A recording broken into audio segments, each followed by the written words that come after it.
It was supposed to be just another dinner between old friends, the kind of evening where laughter fills the air, where wine flows freely, and where you tell yourself everything is fine. But on a warm summer evening in 2015, at an upscale restaurant in downtown Chicago, what started as a simple gathering would quickly spiral into a nightmare, one that no one could have predicted and no one could escape. Inside the elegant restaurant, the mood was light. Brian, a successful architect, sat across from his wife Claire and their longtime friend Mike, who had been a fixture in their lives for years. They were celebrating, maybe a promotion, or maybe just the joy of being together. But beneath the surface, things weren't as perfect as they seemed. Claire smiled politely as she listened to Mike talk about his latest business trip. Brian, ever the attentive husband, nodded along. But there was something in the air, a tension neither of them had yet acknowledged. Something in the way Mike's eyes lingered a moment too long on Claire, and the way she seemed a little too eager to laugh at his jokes. No one said it, but everyone knew. The cracks were already starting to show. As the night wore on, Brian would never have guessed that this dinner would be the last time he'd see his life as he knew it. Because the truth, the one no one was ready to face, was this. Sometimes the people you trust the most are the ones who will destroy you. What happened that night would set off a chain of events, lies, betrayal, and revenge, that would lead to a tragedy no one could have seen coming. And it all started with a single, seemingly innocent conversation that would push a man to the edge and force a wife to make a choice that would haunt her forever. But the most chilling part, the murder was only the beginning. How far would you go for love? Would you betray your closest friend, the one you trusted with your life? Leave your thoughts in the comments below. On the outside, Brian and Claire had everything, a picture-perfect life that most people would envy. He was a successful architect, his firm booming, and his career on the rise. Claire, beautiful and poised, had a career of her own, bright, full of promise, and admired by all who met her. Together, they made the kind of couple that seemed destined for happiness. Friends envied them. They were the ones everyone looked up to, the golden couple. Their home was beautiful, a sprawling condo in the heart of Chicago, the kind of place that screamed success. They traveled the world, posted perfect vacation photos on social media, their smiles radiating confidence, as if everything in their lives was flawless. The friends they'd accumulated over the years couldn't stop talking about how great they were together. Their friends' admiration was not just for their outward success, but for the love they shared. It was clear to anyone who looked that Brian and Claire were meant to be. But there was something hidden beneath the surface, something not visible in the perfectly curated photos, not present in the laughter that echoed through their dinner parties. A small, almost imperceptible shift, like the barely audible hum of a broken string in a beautiful melody. Something was off, and neither Claire nor Brian could fully understand it. But both of them could feel it. It had been 7 years since they'd walked down the aisle, and in those years Claire had begun to feel a growing sense of restlessness. Not with Brian, no, she loved him deeply, but with herself, with her place in the world. Was this all there was to life? The fancy dinners, the endless praise from friends, the routine that seemed to get more predictable with each passing day. She had dreams, things she wanted to accomplish, things that didn't involve just being the perfect wife, and yet every day felt like a performance, one she wasn't sure she could keep up with. But she kept pushing those feelings aside, telling herself it was just a phase, that things would get better. Brian, on the other hand, seemed oblivious. He was wrapped up in his work. He was driven, focused, obsessed with making his mark in the world. The long hours at the office turned into late nights at meetings, then business trips. It wasn't that he didn't love Claire, he did, deeply. But the weight of ambition was starting to take its toll. He was tired. He had no idea that Claire was feeling the distance growing between them, and he certainly didn't realize that his increasing absence was leaving room for something or someone else. And then there was Mike. Mike had been Brian's best friend for as long as he could remember. They'd grown up together, their lives intertwined from childhood. Brian trusted him like a brother. Mike was the guy he called when things went wrong, the guy who always had his back. Mike had that charisma, the kind of magnetic presence that drew people in without effort. He was the life of the party, always with a laugh ready, a joke that put people at ease. He had this easy confidence, a smoothness in his every word and gesture. But there was something else, something not quite right, beneath that charming surface. Mike had become a regular fixture in their lives. Brian and Claire's house felt like his second home. At first it was harmless. Mike would come over to watch the game, or for a drink after work, or to celebrate a holiday with the family. But over time, Mike started showing up more often, staying longer, becoming a little too familiar. Brian didn't mind. He trusted Mike completely. But Claire couldn't shake this feeling. There was something about Mike's attention that made her uncomfortable.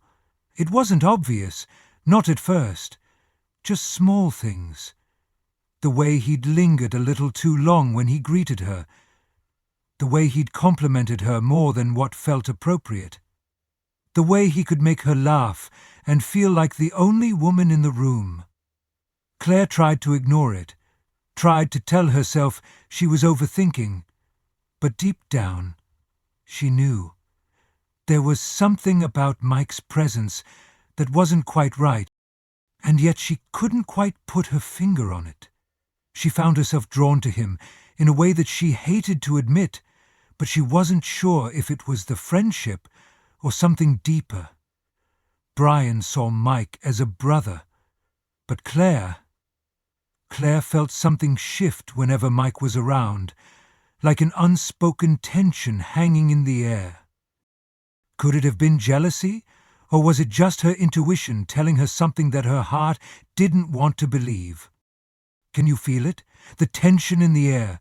It's subtle, but it's there. That creeping discomfort, the kind you can't quite place, but know you need to pay attention to. You can see the cracks starting to form, even if no one wants to acknowledge them just yet. It's only a matter of time before everything unravels. What would you do if your partner's best friend seemed just a little too close? Would you ignore it, or would you start to wonder, like Claire, what was really going on? Stay with us, because the worst part is yet to come.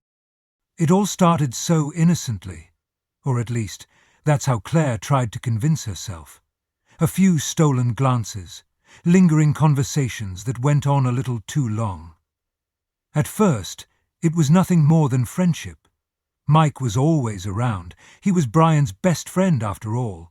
And Claire, though she'd always felt that strange tension around him, never thought much of it. They were just two people who enjoyed talking, laughing, and sharing stories. It wasn't anything more than that, or so she told herself. But over time the lines began to blur. It started with simple things. Texts that lasted longer than necessary, a shared drink after work, laughter that lingered in the quiet of the night. The moments grew longer, the glances more intense, the touches just a little too close. And then, one night, after too many drinks and too many quiet, knowing smiles, something changed. Something snapped. They were sitting on the balcony of their condo, the city lights twinkling below, the air thick with heat and alcohol. Mike's hand brushed against Claire's as they laughed at an inside joke, and that one small touch ignited something in both of them. It wasn't planned, it wasn't thought through, it just happened. The kiss was slow, almost tentative at first, like they were testing the waters, unsure whether to dive in or pull away. But once it started, once the electricity sparked between them, neither could stop. Claire knew it was wrong. She knew it was a betrayal, her betrayal. But in that moment, nothing else seemed to matter. The warmth of Mike's body against hers, the way he kissed her like he was starved for her, the way everything else faded into the background. And for the first time in what felt like years, Claire felt alive. She felt seen in a way she hadn't felt in a long time. In the weeks that followed, they both knew it was dangerous. Claire knew she was playing with fire. She knew Brian would never forgive her, not for something like this. But Mike, with his soft words and promises of understanding, convinced her that it wasn't just about the physical attraction. It was about the emotional connection, the one that Claire had been missing for so long in her marriage. Brian was distant, wrapped up in his work, in his own world. He didn't notice the subtle changes in Claire, the way she started to wear her hair a little differently, or how she spent more time getting ready for nights out. He was too busy, too preoccupied with his own success. But Mike was different. He listened. He saw her. He made her feel like she wasn't just another person in the background of someone else's life. And that feeling, that rush of being desired, of being needed, was like a drug. Claire found herself wanting more. But inside, it was a battle. Every time she closed her eyes, she saw Brian's face, his trusting smile, the man who loved her unconditionally. How could she do this to him? How could she betray someone who had always been there for her? And yet, when she saw Mike, when she felt his touch, it all felt so easy, so intoxicating. The guilt would settle in like a lump in her stomach, but it would fade again quickly when Mike pulled her closer, when he kissed her with a hunger that made her forget who she was supposed to be. It wasn't just physical. No, this affair was about filling the void that had been growing inside Claire for so long, the void she hadn't known how to name. It was about connection, something she hadn't felt in her marriage for months. And while every part of her told her this was wrong, this was a betrayal that would destroy everything, there was a part of her that felt alive in a way she hadn't in years.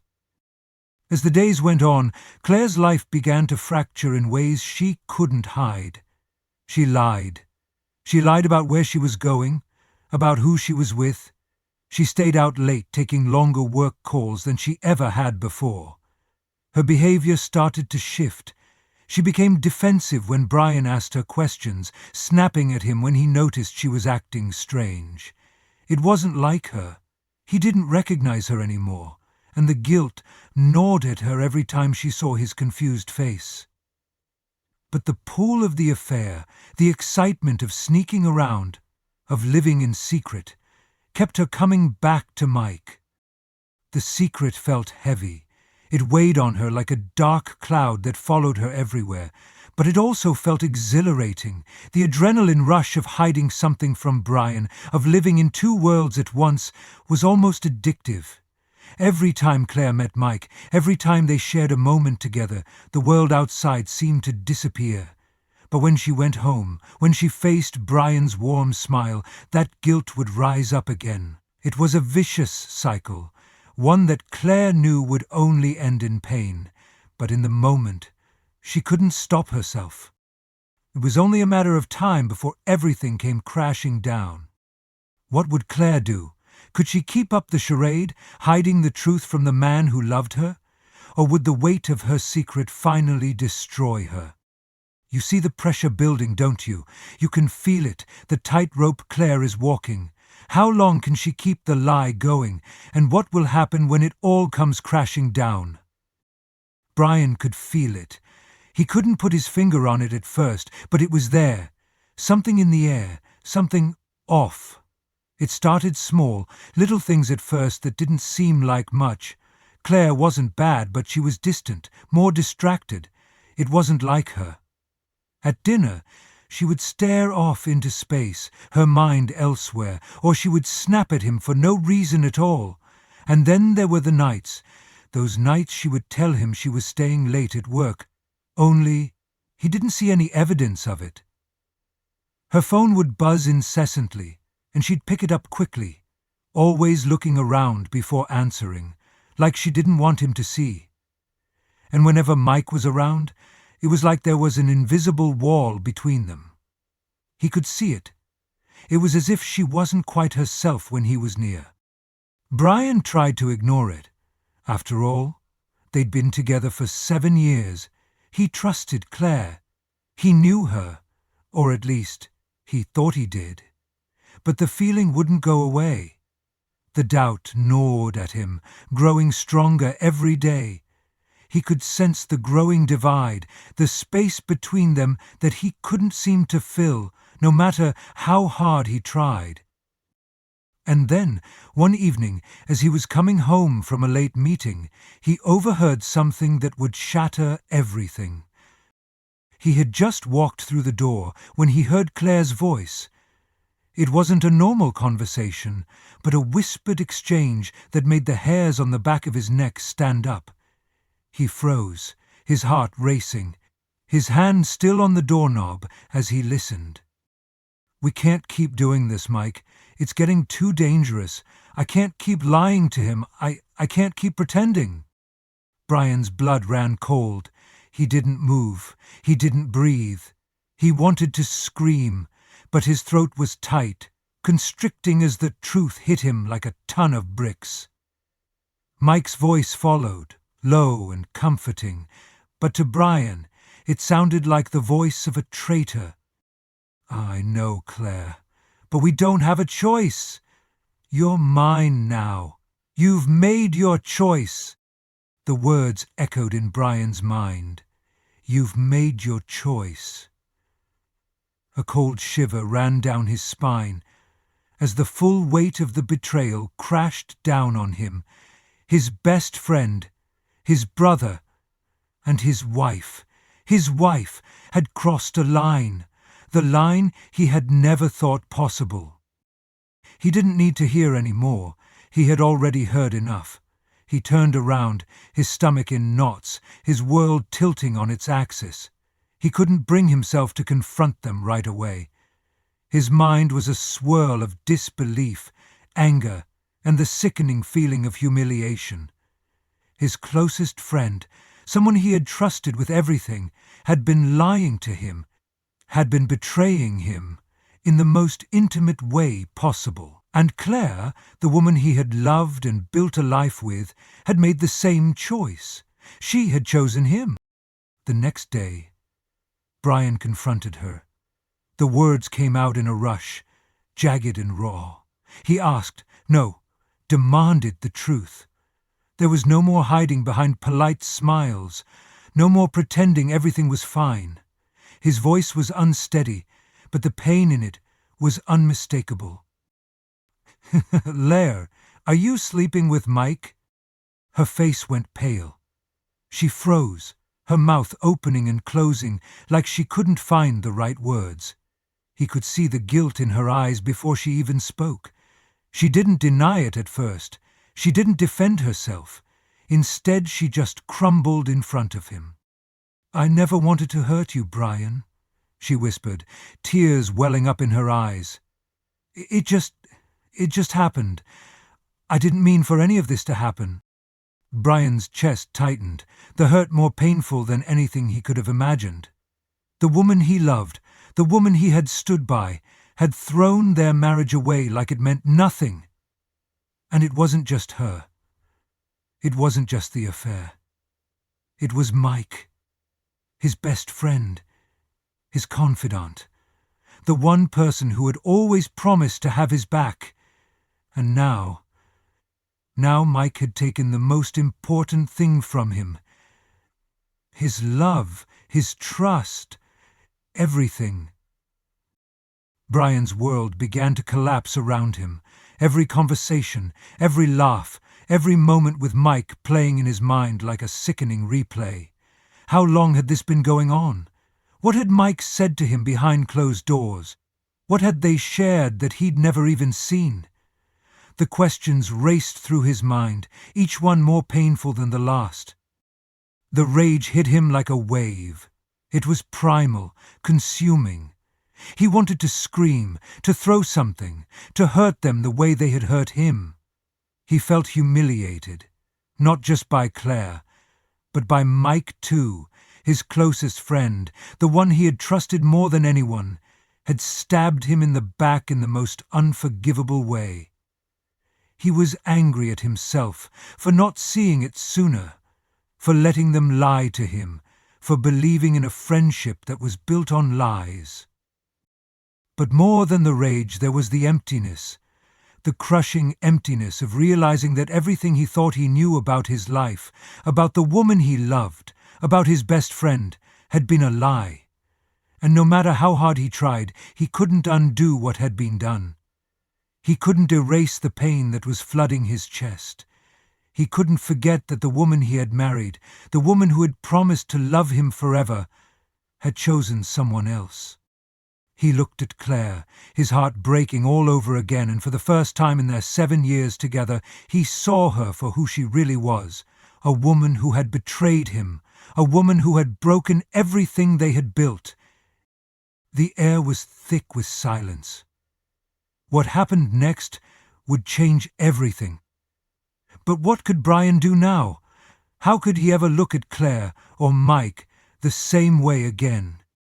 If you were in Brian's shoes, what would you do? Would you confront your best friend, the one who had betrayed you? Or would you walk away from it all and never look back? The confrontation with Mike didn't go anything like Brian had imagined. He thought maybe, just maybe, there would be some shred of guilt in Mike's eyes. Maybe Mike would see how deep the betrayal cut, how it shattered everything Brian believed in. But instead, what Brian saw in Mike's face was coldness, indifference, like it didn't even matter. Mike didn't apologize. He didn't even offer a sliver of regret. Instead, he waved it all away with a casual smirk, as if what had happened between him and Claire was nothing more than a fleeting mistake. A momentary lapse in judgment, he called it. As if this entire affair had been nothing more than a bad decision after a few too many drinks. No remorse, no shame, just a shrug, like it was a minor inconvenience. An odd notion that had permeated his mind for over a decade. Mike didn't want more than a bad decision after a few too many drinks. No remorse, no shame, just a shrug, like it was his usual with him. Brian felt his blood boil as Mike downplayed everything. He had given everything to Mike. Mike had been his closest friend, his brother. He trusted him with his life. And now, in this moment, Mike was dismissing it all as if it was nothing more than a casual fling. Brian could hardly breathe. His chest tightened as he heard the words spilling from Mike's lips, each one another dagger in the wound that had already torn him apart. It wasn't just Claire anymore. It wasn't just the woman he had loved. It was Mike, his best friend, his confidant, the man he had shared his most intimate thoughts with. Mike had betrayed him in the worst possible way. And Brian's mind snapped. The rage that had been boiling inside of him began to churn, becoming something darker, something more dangerous. He could hear Mike's voice, distant and calm, while inside, Brian's world was falling apart. There was no escaping it, no way to move past it. Not anymore. He needed to get revenge, not just on Claire, but on Mike too. It wasn't enough to simply feel the pain of betrayal. No matter, now he needed to make them feel his pain. He needed to make them understand what it felt like to be torn apart, piece by piece. It started with small things, subtle shifts in Brian's behavior. He couldn't stop thinking about Mike. He couldn't stop watching him. Every movement, every conversation, every look he exchanged with Claire, Brian was there, watching from the shadows. At work, his mind was unraveling. He couldn't focus on anything anymore. He couldn't think straight. The obsession consumed him. Every email, every phone call, every step Mike took. Brian was aware of it all, even if Mike didn't know it. Brian became consumed by the idea of revenge, of making Mike feel the same way Brian felt in that moment. The anger, the humiliation, the raw, unrelenting ache of betrayal. At night, he would sit in front of his computer, his hands shaking as he scrolled through pages of dark corners of the internet. He wasn't just researching revenge. No, he was planning it. He was planning the destruction of everything Mike and Claire had built. And as the days passed, the plan became clearer, more defined in his mind. He couldn't just let them live happily ever after. He couldn't let them move on while he was left to suffer. Brian needed to destroy them both. Brian's behavior grew erratic. He would snap at people for no reason, his temper flaring without warning. At work, he couldn't concentrate. His performance slipped. His colleagues noticed his strange behavior, his nervous habits, his inability to focus. He would clench his fists, his jaw tight with tension, as if he were always fighting to keep his anger from boiling over. He was losing control, spiraling into something darker, something that no one could see but him. Late at night, when the world was asleep, Brian would lie awake, his mind spinning with dark thoughts. He imagined what it would be like to confront them, to make them pay for what they had done. He imagined Mike's face, the look of shock and disbelief when he realized that Brian was no longer the same man. And Claire. Claire would never see it coming. She had taken his heart and crushed it. He would make her feel the same betrayal, the same pain, the same sense of powerlessness that he had felt when he found out the truth. Brian wasn't just planning revenge, he was planning their downfall. He wanted to destroy their lives, piece by piece, until there was nothing left but the wreckage of their once perfect world. His mind had become a maze of dark thoughts, of twisted fantasies, of destruction. Every day, the tension built. Brian's obsession grew. It consumed him. His thoughts were no longer his own. They were a chaotic mix of anger, jealousy, and humiliation. And as the plan took shape, Brian began to change. He was no longer the man Claire had married, no longer the friend Mike had once trusted. He was a man driven by a singular, burning need: revenge. The day of reckoning arrived without warning. After weeks of obsessing over every detail, of meticulously crafting his plan, Brian was ready. The trap was set. He had invited Mike over to his house under the guise of wanting to make amends. He told Claire it was a chance to talk things through, to heal their fractured marriage. Claire, desperate to salvage what little was left of their relationship, agreed. She thought it was an opportunity to set things right, to show Brian that she could make things better. But neither of them knew what Brian was truly planning. Mike arrived first, as expected. He walked in like everything was normal, like there was nothing in the world to fear. He was confident, perhaps even smug, believing that Brian would just let it all slide. But Brian had no intention of forgiving him. He had been waiting for this moment for so long, and when Claire finally walked in, the sight of her, so calm, so oblivious, only fueled the rage that had been building inside of him.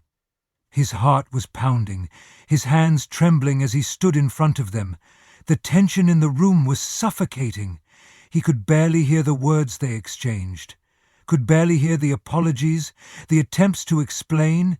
It all felt distant, like he was hearing them through a tunnel, too numb to feel anything but the crushing weight of betrayal. The argument started slow, but it quickly spiraled out of control. Brian's voice was shaky at first, but the anger in his chest erupted in an explosion of rage. He couldn't stop it. He couldn't stop the words from spilling out, each one more painful than the last. He shouted at Claire, accusing her of destroying their life, of breaking their trust. And then he turned on Mike, the man who had taken everything from him, the man who had betrayed him in the worst possible way. The words they exchanged were laced with venom, accusations flying through the air. Claire stood there, crying, pleading for them to stop, but it was too late. Brian couldn't hear her any more. All he could see was red. In that moment, everything snapped. The rage that had been simmering for so long boiled over, taking on a life of its own. Without thinking, without even realizing what he was doing, Brian reached for the nearest object, a lamp on the side table, and swung it with all his strength. The sound of it hitting Mike's skull was sickening. For a moment, everything went silent. Mike crumpled to the floor, his body going limp as Brian stood over him, the weight of what he had just done crashing down on him like a ton of bricks. But it wasn't over, not yet. The violence hadn't stopped. Brian was still shaking, his mind clouded with rage, with confusion. He couldn't comprehend what had just happened. He looked at Claire, his eyes wild, his breath shallow and rapid. She was frozen, horror written across her face. "What have you done?" she whispered, her voice barely audible. In that split second, everything seemed to move in slow motion. Claire rushed forward, desperate to stop him, to get to Mike, to somehow undo the devastation that had just unfolded. She reached out, trying to pull Brian away, but in her panic, her desperation, she made a fatal mistake.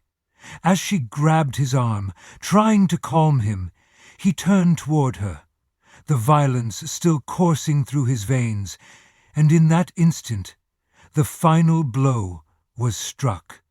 It wasn't intentional, but in the madness of the moment, Brian lashed out, and the same fury that had taken Mike's life took Claire's as well. The room fell silent once again, but this time it was a silence that weighed 1,000 tons. Brian stood there, frozen, unable to comprehend what he had just done. He had killed them both, his best friend, his wife.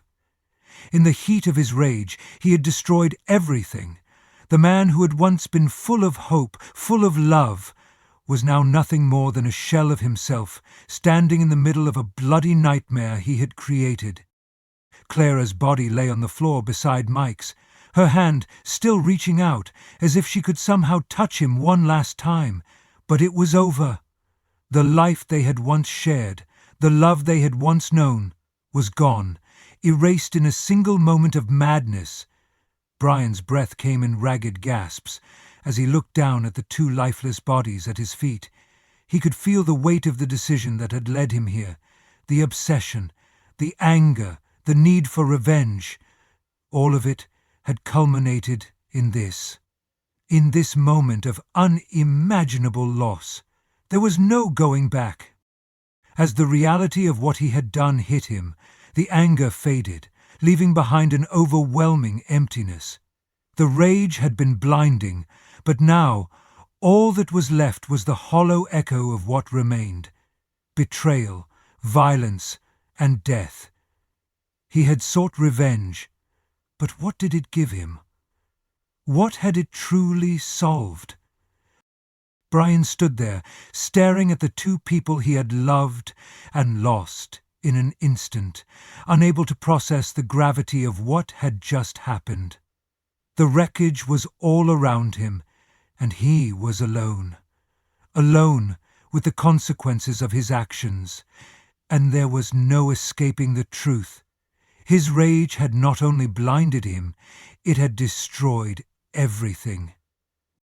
The sirens wailed through the quiet night, cutting through the thick tension in the air like a knife. By the time the police arrived, the house was already a crime scene. Blood spattered across the floor, two lifeless bodies lying in a pool of chaos, and Brian standing there in a daze, staring at the devastation he had created. The officers didn't know what to make of it. The sirens wailed through the house as they stepped into the room, each one of them unsure of what to say, unsure of how to process the horror they had just witnessed. Brian didn't resist. He didn't run. He didn't fight.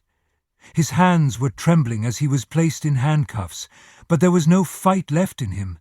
He was a man who had been consumed by his own rage, a man who had thought revenge would bring him peace, only to find himself trapped in a nightmare he couldn't escape. The officers led him away, and the house, now silent, echoed with the weight of 2 lives lost.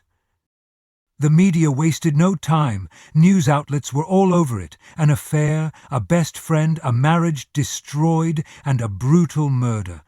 It was the kind of story that had everything people wanted to hear about: betrayal, love, rage, and death.